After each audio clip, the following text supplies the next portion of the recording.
Evet.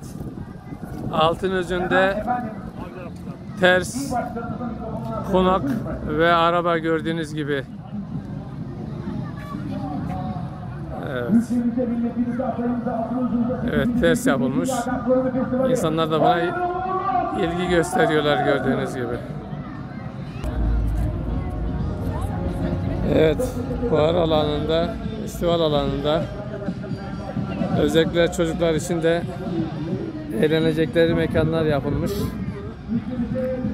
Evet. Kaydıraklar, oyuncaklar, tırmanma duvarı, dev salıncaklar vesaire.